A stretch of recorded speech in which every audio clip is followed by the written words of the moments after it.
Welcome to my YouTube channel. तो आज का जो हमारा वीडियो है आप सभी स्टूडेंट्स के लिए बहुत ज़्यादा इंपॉर्टेंट होने वाला है। जो लोग भी इस साल क्लास 10th का 2025 का बोर्ड एग्जामिनेशन देने वाले हैं, देखो बोर्ड एग्जाम में जो सबसे इम्पोर्टेंट रोल प्ले करता है वो है आपका पेपर प्रेजेंटेशन। ठीक है, पेपर प्रेजेंटेशन। देखो सभी बच्चे अपने बोर्ड एग्जाम की तैयारी काफ़ी अच्छे से करके जाते हैं, लेकिन मार्क्स उन्हीं बच्चों को अच्छा मिलता है जो लोग अपने बोर्ड एग्ज़ाम के क्वेश्चन पेपर को आंसर शीट में काफ़ी अच्छे तरीके से प्रेजेंट करके आते हैं।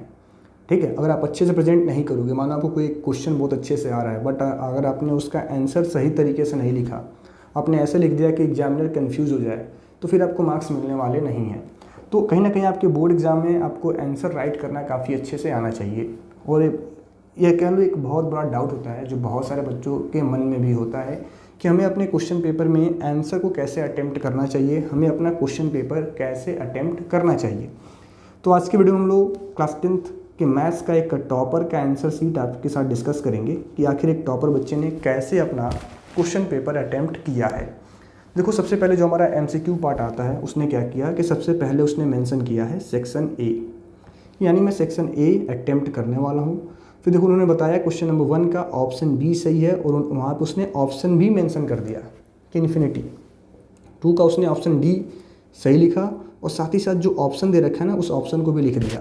तो जब कभी भी आप MCQ अटेम्प्ट कर रहे हैं ना तो आपको ऐसे लिखना चाहिए ताकि बाय द वे मानो आपका कहीं ये बी या फिर डी में थोड़ा सा कन्फ्यूजन क्रिएट हो रहा है कि आपने बी बनाया बट गलती से वो सही से नहीं लिख पाए आप, चाहे कुछ एक किसी कारणवश वो मिट गया, चाहे कुछ हो गया, तो अगर आप उसके बगल में उसका आंसर लिख दोगे ना कि ऑप्शन बी वो क्या है तो 3 है, तो एग्जामिनर समझ जाएगा और आपको फुल मार्क्स मिलेंगे।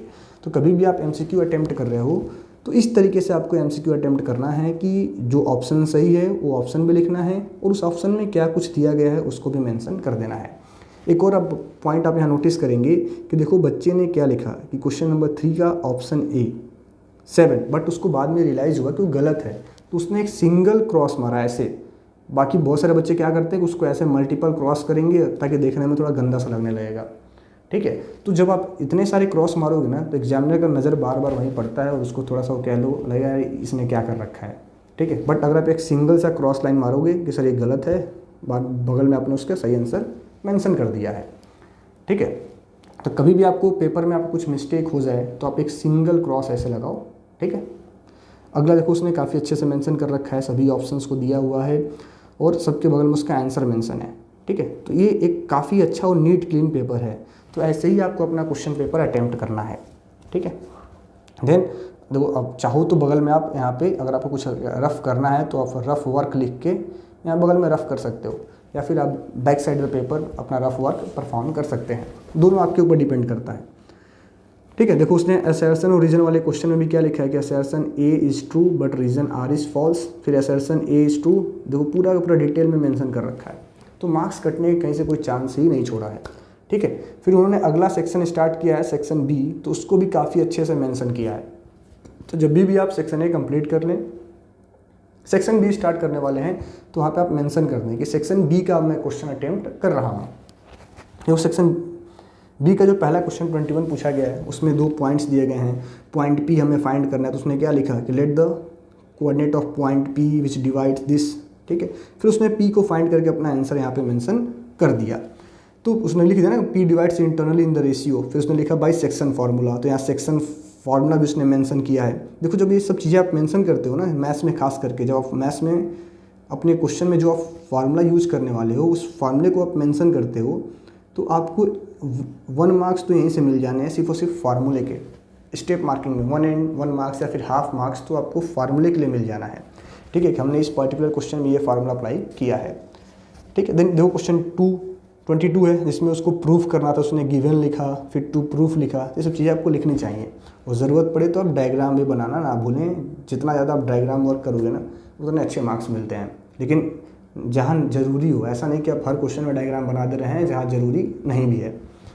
ठीक है, तो फिर टू प्रूफ लिखा उसने, गिवन लिखा, टू प्रूफ लिखा, फिर प्रूफ यहाँ से परफॉर्म कर रहा है। और जो कुछ भी मानो यहाँ पे आप क्या यूज कर रहे हो, आप ये फार्मूला यहाँ पर अप्लाई कर रहे हो, देखो उसने बगल में फार्मूले को भी मेंशन किया है। तो ये सब चीज़ें आपको मैथ्स के पेपर में खास करके ध्यान देना चाहिए। जो कुछ भी आप आइडेंटिटी अप्लाई कर रहे हो वो सब आपको मेंशन करना होता है। ठीक है, फिर देखो अगला उसने यहाँ पे फर्स्ट नंबर लिया, सेकंड नंबर लिया, उसने पूरा एलसीएम निकाला है बगल में, यहाँ पे उसको मेंशन किया गया है, फिर ये आपका सही है। ठीक है, देन यहाँ भी देखो अब ये क्वेश्चन है, लेट लिखा उसने, जो कुछ भी उसको यूज करना है, देखो अगेन उसने यहाँ पे क्या किया, सेक्शन फार्मूला अप्लाई करना था, दोबारा उसने उसको मेंशन किया। ठीक है, तो ये सब चीज़ें आप टेक्निक यूज कर सकते हैं अपने पेपर प्रेजेंटेशन में। तो अब देखो कैसे लिखा जा रहा है, देखो मानो उसने गलत मेंशन कर दिया तो आप उसने एक सिंगल सा क्रॉस मारा है, पूरा काटने से अच्छा है कि एक सिंगल सा क्रॉस मार के उसने आगे अपने स्टेप्स को बढ़ाए हैं। ठीक है, तो ये सब चीज़ें आप यूज कर सकते हो। फिर उसने अगला सेक्शन लिया, सेक्शन सी। ठीक है, तो अब देखो कितना अच्छे तरीके से पेपर को प्रेजेंट किया गया है, देख के ही काफ़ी अच्छा लग रहा है। जाहिर सी बात है, जब इतने अच्छे तरीके से आप लिखोगे तो आपको मार्क्स तो अच्छे मिलने वाले हैं। ठीक है, तो आप कोशिश करो कि बहुत ही कम मिस्टेक हो, लेकिन ऐसा भी नहीं कि आप एकदम बैठ के राइटिंग बनाने बैठ जाएँ कि आपका क्वेश्चन ही छूट जाए। तो इस सब चीज़ों के लिए आपको करना क्या होगा, घर पे थोड़ा टाइम निकाल के प्रैक्टिस करना होगा। जब आप प्रैक्टिस करेंगे तो आपका स्पीड बढ़ेगा, आपकी एक्यूरेसी बढ़ेगी। ठीक है, तो इन सब चीज़ों पर आप फोकस करेंगे। तो ये देखो आपके क्वेश्चन अटेम्प्ट करने का तरीका, आप देख लो कितना अच्छे तरीके से पेपर को अटेम्प्ट किया जा रहा है। और आप भी अपने एग्जाम में अपने क्वेश्चन पेपर को ऐसे ही प्रेजेंट करें, ऐसे ही अटेम्प्ट करें। ठीक है, जहाँ ज़रूरत महसूस हो वहाँ पे आप फिगर बना के दिखाओ। ठीक है, जहाँ पे ज़रूरत महसूस हो वहाँ फिगर बना के आप समझा सकते हैं। फिगर बनाने से मैंने आपको बोला है कि मार्क्स मिलने वाले हैं। ठीक है, तो ये सब तरीका होता है पेपर देखो अटेम्प्ट करने का, सॉल्व करने का, कि कब हम कौन सी ट्रिग्नोमेट्रिक आइडेंटिटी कहाँ पे अप्लाई कर रहे हैं, बगल में हम उसको मेंशन कर रहे हैं। ठीक है, देखो सब कुछ मेंशन किया जा रहा है। ठीक है, तो इस तरीके से अब मानो उसने स्टैटिक्स का क्वेश्चन सॉल्व किया है तो उसने देखो पूरा क्लासेस लिखा, फ्रीक्वेंसी लिखा, मिड पॉइंट लिखा, ये लिखा है, FI/UI लिखा। तो आप चाहो तो इसके बीच में आप स्ट्रेट लाइन भी दे सकते हो, अगर आपको प्रॉब्लम हो रहा है। नहीं दो तभी भी चलेगा, दे भी सकते हो आप, आपकी मर्जी है। ठीक है, फिर देखो सबसे पहले जब भी आप मैथ्स का क्वेश्चन सॉल्व करते हो ना, जो फार्मूला अप्लाई करने वाला उस फार्मूले को आप जरूर मेंशन करें। डायरेक्ट कैलकुलेट करने के बजाय आप फार्मूले को लिख के दिखाओ कि हम इस पर्टिकुलर क्वेश्चन में ये वाला फार्मूला अप्लाई कर रहे हैं। ठीक है, तो अगर ये वीडियो आपसे बच्चों को अच्छा लगता है तो हमें कमेंट करके ज़रूर बताएं। ऐसा ही आपका आंसर राइटिंग का एक वीडियो साइंस के लिए, इंग्लिश के लिए, हिंदी के लिए मैं बनाने की पूरी कोशिश करूँगा, अगर आप बच्चे कहेंगे तो।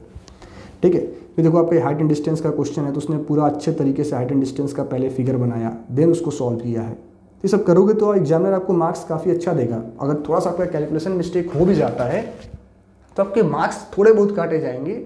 आपको क्वेश्चन अटेम्प्ट अगर आपने अच्छे से कर रखा है तो आपको स्टेप मार्किंग काफ़ी अच्छे से मिलेगा।